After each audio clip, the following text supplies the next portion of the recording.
Conversion ಆಗೋದು ಬೇಡ ಅಂತ ಹೇಳಿದ್ರು ಕೂಡ ಕೆಲವರು ವ್ಯವಸ್ಥೆಯ ಪರಿಣಾಮವಾಗಿ ಕನ್ವರ್ಷನ್ ಆಗಿಬಿಡ್ತಾರೆ.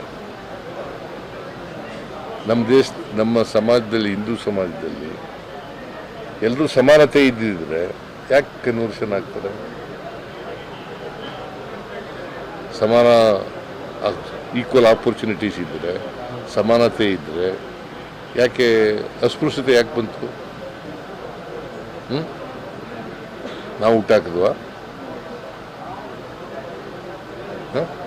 ಮುಸ್ಲಿಂ ಕ್ರಿಶ್ಚಿಯನ್ ಅಲ್ಲೂ ಇದೆ ಅಂತ ಹೇಳಿದಾರೆ, ಅಸಮಾನತೆ ಅಲ್ಲೂ ಇದೆ. ಯಾರ ನಾನು ಎಲ್ಲೇ ಇರ್ಲಪ್ಪ, ಎಲ್ಲಾ ಕಡೆ ಇದೆ ಅಂತ. ಮುಸಲ್ಮಾನ್ ಧರ್ಮದಲ್ಲರೂ ಇರಲಿ, ಕ್ರಿಶ್ಚಿಯನ್ ಧರ್ಮದಲ್ಲರೂ ಇರಲಿ, ಇಲ್ಲಿದ್ರೆ ಈಗ ನಾವು ಯಾರು ಕೂಡ ಅಥವಾ BJP ಅವರು ಯಾರು ಕೂಡ ಕನ್ವರ್ಷನ್ ಆಗಿ ಅಂತ ಹೇಳಿಲ್ಲ ಅಲ್ವಾ? ಕನ್ವರ್ಷನ್ ಆಗಿದ್ದಾರೆ.